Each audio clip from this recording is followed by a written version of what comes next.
Western Sahara and Richat Structure. Why we went there? How Western Sahara and Richat Structure were connected with Egypt in the ancient time. Did the city of Atlantis really exist in the center of Richat Structure? We were trying to find answers on these questions in our expedition to Mauritania. I'll show you what we found, what evidence and artifacts of ancient civilization in Richat Structure, and how these artifacts link these regions to ancient Egypt. So watch my video, make your own conclusion. Every time we return from there, we come back with thoughts, facts, artifacts, and even some footage.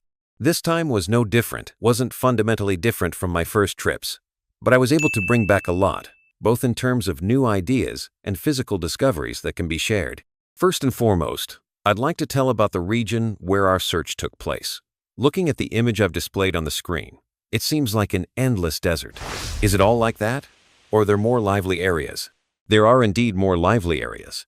The Sahara is quite an interesting place in that regard. I've had discussions with acquaintances about which regions of the world hold the greatest potential for uncovering unknown aspects of human history and past cultures. The overwhelming majority of people I spoke to named two regions: the Sahara Desert and South America. These regions may contain information that we are not yet aware of. And that's true both South America, which we won't be discussing today, and the Sahara are places where very few studies have been conducted. These regions are difficult to access in terms of logistics, finances, and organization.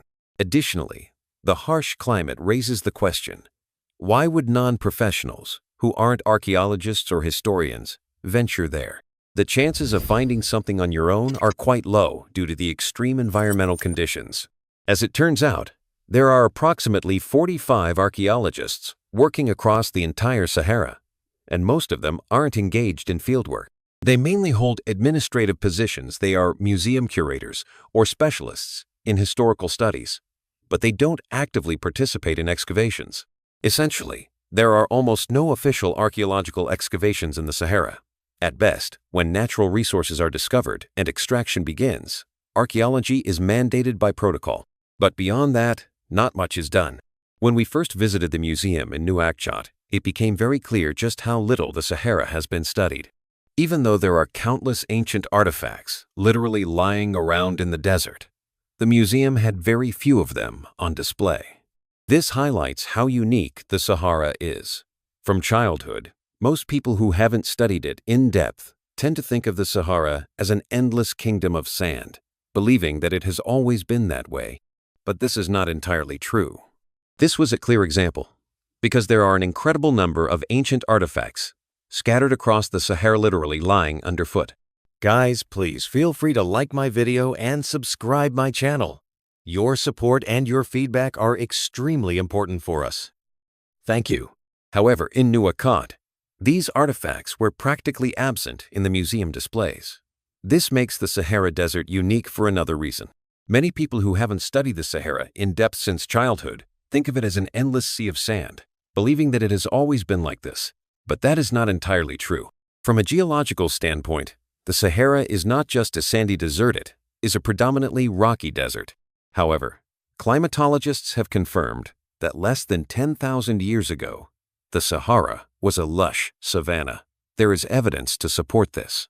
When we visited museums, we saw ancient rock carving petroglyphs from the Neolithic period depicting animals that today only live in tropical Africa. These included giraffes, buffalo, and other large herbivores that are no longer found in the Sahara, but instead live further south, where vegetation still exists. Additionally, there is an abundance of dried-up riverbeds across the Sahara, further proving that this region was once fertile and full of life. Even today, when rain falls, the desert comes alive. We were fortunate enough to witness a rare weather event: 2 days of heavy thunderstorms, lightning, and torrential rain. The desert literally transformed before our eyes. It wasn't just dampened by the rain, it actually bloomed. There were flowers, large plants, and abundant greenery. And then, something incredible happened. The dry riverbeds that previously appeared lifeless began to fill with water. Before our eyes, real rivers emerged. If the rain continues for a prolonged period, these dried-up channels will become permanent rivers again. This would bring life back to the Sahara in a way we haven't seen in thousands of years. However, scientists still don't fully understand what caused the Sahara to become a desert in the first place. Some climate models suggest that the region undergoes periodic shifts between arid, desert, and tropical lush climates. If this hypothesis is correct, then at some point in the near or distant future, the Sahara could become a green, thriving land once again. Unfortunately, we may not live to see this transformation, but our descendants might. They could witness the Sahara returning to its former state as a fertile region.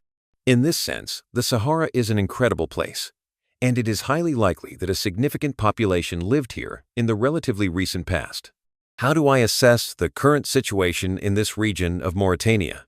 Is desertification decreasing, or is it increasing? Visually, it is difficult to compare because I haven't been to other parts of the Sahara or at different times of the year. However, it seems that desertification is decreasing, and the amount of vegetation is increasing. For example, even compared to my first trip a year ago, there was significantly more greenery this time, even in areas that were completely barren before. Is this a coincidence or part of a larger trend? It's hard to say over such a short period of time. However, if we look at it subjectively, it seems that there has been significantly more rainfall across North Africa recently. Egypt, for example, seems to be experiencing the same trend. Even though Egypt is quite far from Mauritania, from what I understand, rainfall has created new bodies of water perhaps. They have always been there, but they are now more prominent. When I first arrived, I expected to see only sand and rock, but as I traveled, I kept encountering small lagoons and puddles of water. Against the backdrop of the desert landscape, these patches of water looked incredibly picturesque and striking. We didn't see large permanent lakes, but colleagues mentioned that some lakes never dry up and even still have crocodiles living in them.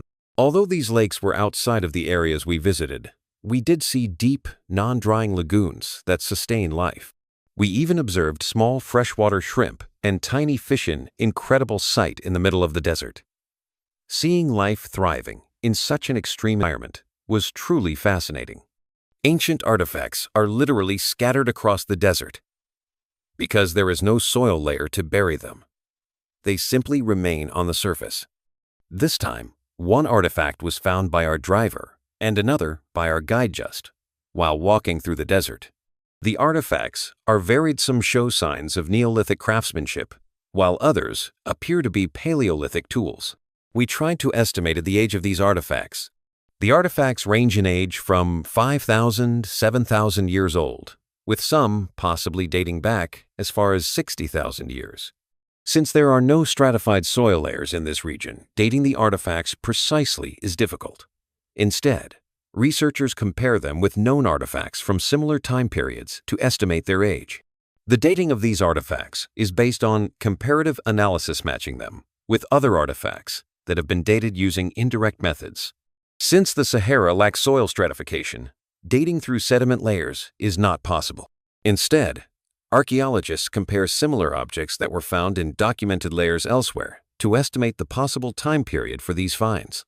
Among the artifacts, there are classic examples such as arrowheads, dart tips, spearheads. These artifacts clearly indicate that the region was once inhabited, and not just by humans but also by animals that these people hunted. We also found mysterious stone spheres. There are also completely unusual artifacts, such as small stone spheres. We didn't find any this time, but we did come across them during our first 2 expeditions. It is difficult to assess their exact purpose because, according to local sources, these artifacts, some of which are displayed in Nouakchot's museum, are sometimes mixed with modern imitations. It is unclear where these modern replicas come from, but some appear to be made of plastic or glass. However, the authentic ancient spheres have a marble-like quality, making them different from any modern forgeries. What's particularly interesting is that the Nouakchott Museum's description states that these spheres were found in burial sites inside the mouths of the deceased. This suggests that these stone spheres held a sacred or ritualistic purpose. I can see cultural link to ancient Greece and Egypt. Although there is a direct connection, this practice bears a striking resemblance to ancient Greek and Egyptian funerary customs. In ancient Greece, A coin was placed inside the mouth of the deceased to pay Charon, the ferryman of the underworld. In ancient Egypt, gold tongues were sometimes placed in the mouths of the dead. Also, there are absolutely same marble spheres in Abydos. They were found in early dynasties' tombs, and they have royal names inscriptions. The question remains, why? What's even more intriguing is that these marble spheres were crafted with extreme precision. It is not clear who made them, when, or for what purpose. We were unable to get a definitive answer. No one really knows anything about them. Other unexplained artifacts, the mysterious stone discs. In addition to the spheres, we also found other unusual objects, such as stone discs of unknown purpose. Unlike the other artifacts, which locals and museum staff can usually explain, these stone discs remain a mystery. Similar stone discs were used in early dynastic Egypt as maze head. Were these discs ancient stone bracelets? Some researchers speculate that these stone discs might have been primitive bracelets. We don't know who created these artifacts. The problem is that historical records suggest that the societies known to have lived in Western Sahara did not have the technological capability to create such perfectly crafted stone objects. This raises an important question. Could these artifacts have been made by a civilization that we know nothing about? Some of discs resemble jade discs found in Mexican and Chinese museums. Surprisingly, when we once traveled to Lake Baikal, we saw jade discs in a museum in Irkutsk that were similar in shape and style. They weren't identical, but there were definite similarities. There are similar artifacts known as Caspian Neolithic culture discs. These have been found across nearly all of North Africa, from Morocco and Tunisia to Egypt. What were these discs used for? Some archaeologists believe these discs were mace heads. The hole in the center was supposedly used to insert a wooden handle, turning them into striking weapons for hunting or combat. However, there are several unresolved mysteries. Why were they so precisely crafted? Why was the surface polished and smoothed with such care? Wouldn't a rougher, simpler stone be more practical as a weapon? Another strange discovery is that some of the Mauritanian discs, which are slightly different from the Caspian ones, show signs of Paleolithic sharpening techniques. But here's the paradox. Certainly here's a larger, high-resolution photo of one of the spheres. It's roughly the size of a golf ball but made of marble. The craftsmanship is incredible. Now, the key question is, was the sacred aspect of these spheres in their craftsmanship, or did they naturally form like this?